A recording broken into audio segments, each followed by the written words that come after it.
John Douglas Kalapp was born November the 5th, 1949, in Jacksonville, Florida.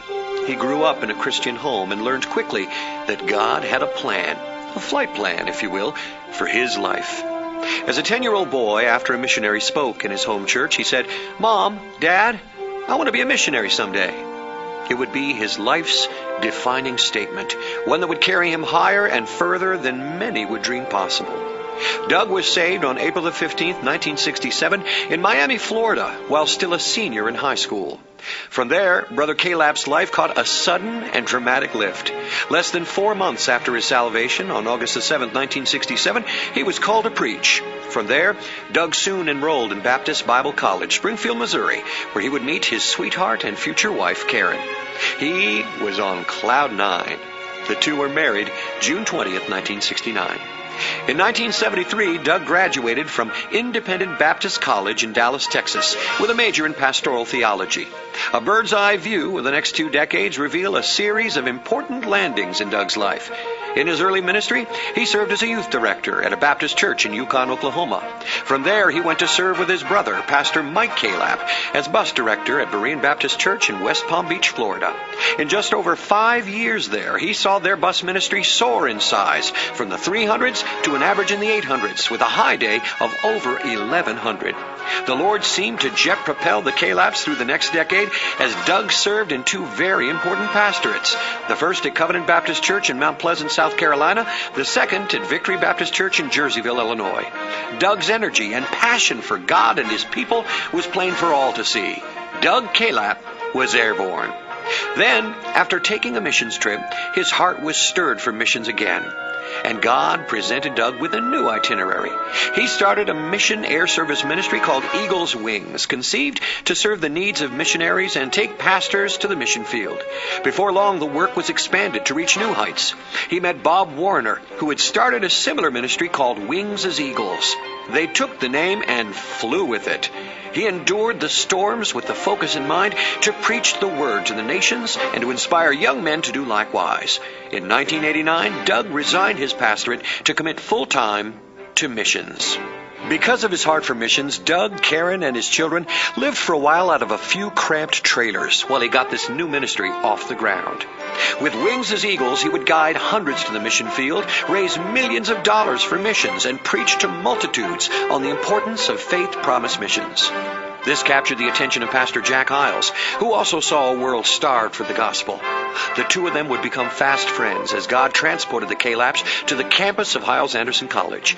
He became the missions teacher at the college for 7 years, and with a bulldog's tenacity, he took the missions program of Hiles-Anderson College and greatly expanded its vision and passion. Doug Kalapp's belief that you can't outgive or outdream God would guide this man to record-breaking altitudes. As a new millennium began, God's flight plan took a new direction for missions at First Baptist Church. Following Brother Hiles' homegoing, God sealed a kindred spirit between Brother Kalapp and the church's new pastor, Jack Scott. The men shared a vision for global missions, and the team concept was reborn. Doug had long harbored a burden for the people of China, and after years of prayer, this burden became a call. God opened a door that had long been closed. A team of choice servants was assembled, and in 2003, the China team took flight. The Lord prospered this work mightily under Doug Kalapp's leadership. Though his heart was to serve in China for the rest of his life, when duty called, Doug and Karen were ready to log more miles in the air. In October of 2006, he established the Ghana team in Kumasi, Ghana, West Africa. After a year and a half in Kumasi, Brother Kalapp's health began to fail, but his vigor did not. With that work solidly in place, Doug and Karen took to the sky once more and jetted back to Hammond, where the First Baptist Church would become his hub of operations. Soon, in April of 2008, Team Thailand became a reality. Team India is scheduled to leave for their field in early 2010. The last months of Doug's life were spent poring over a new set of navigational maps. Plans to reach the Muslim world and beyond with a Eurasia team in Istanbul, Turkey. Plans to start a Latin America team in Lima, Peru. This was a man who literally desired to see a whole world reached for Christ. Africa had Livingston. India had Carey. Burma had Judson. China had Taylor. And the world had Doug Kalapp. He traveled extensively in at least 48 countries and has been called a modern-day Apostle Paul. The numbers by the missions teams alone seem to substantiate the claim. Since 2003, the China team has seen 7,402 friends join the family, with 877 washed. Since 2006, the Ghana team has seen 327,958 saved and 4,342 baptized. And since 2008, the Thailand team has seen 17,217 saved and 726 baptized. And these numbers are just the beginning.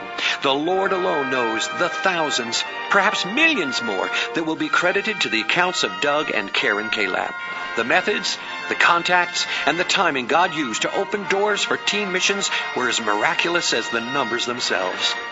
He told me to go into the world. Той е казал и на мен да отида по света. But he also told you to go into the world. Но той също е казал и на вас да отидете по света. So that means that we must do it together. Това означава, че ние трябва да го направим заедно. I cannot do it by myself. Аз не мога да го направя самичък. And you cannot do it by yourself. Нито пък вие самички можете да го направите.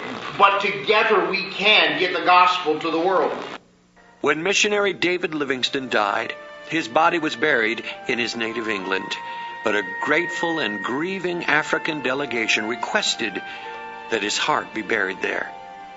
Thinking back a half-century to a little boy's statement, it's easy to see that Doug Kalapp's heart was buried on the mission field many years ago. Pastor Oswald Smith of Toronto, Canada, made a statement once that impacted my life. He said, shouldn't everybody hear once before somebody hears twice what Christ did for them on Calvary? Of all ordained preachers in the world, 94% of them preach to 9% of the world's population who can speak English.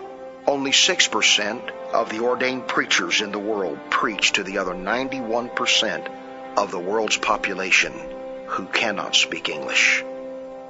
Lord, send me anywhere.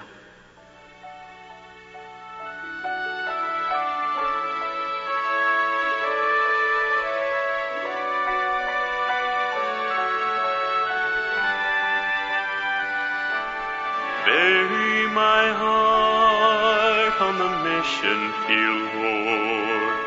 I'll give the gospel to these suffering ones. I'll go wherever you want me to go. Lord, please bury my heart. Will you ignore these lost souls in the night? Can you hear their pleading cries? They're begging for someone to show them the way.